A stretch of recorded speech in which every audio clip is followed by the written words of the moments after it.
Hi developers, in this video we will understand what is temporal dead zone. Let's declare a variable first.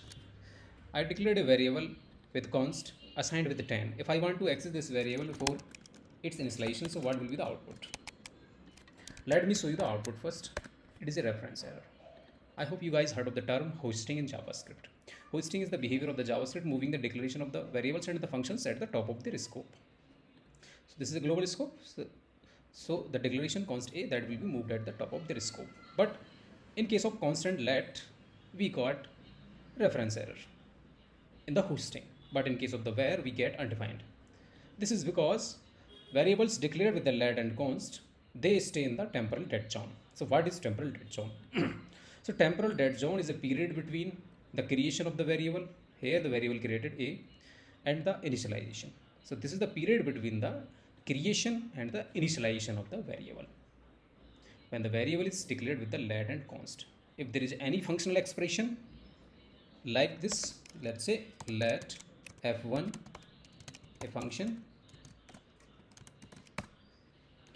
So this is a functional expression. We are using let here.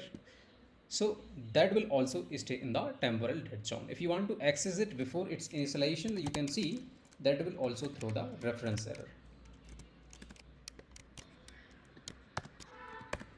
As you can see, cannot access f1 before initialization.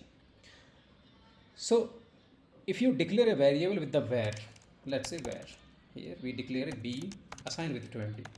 If I want to access it here before its initialization, so what will be the output?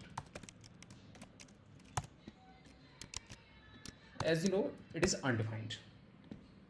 In case of the variables and the functions expressions which are declared with the where, they will be assigned a default value in case of hoisting, that is undefined, as you can observe.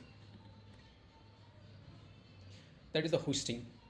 But the variables declared with the let and const and the functional expressions declared with the let and const, they all stay in the temporal dead zone. Temporal dead zone is the period between the creation and the initialization of the variables and the functional expressions. Initialization of the functional expression, as you can see, this is the variable let f1 and it is a functional expression because it is assigned to a variable. That's why we call it overall functional expression. Assignment is called functional expression. So this declaration will stay in the temporal dead zone. It will not be assigned to any default value like where. So temporal dead zone is a period between the creation and the initialization of the variables and the functions declared with the let and const.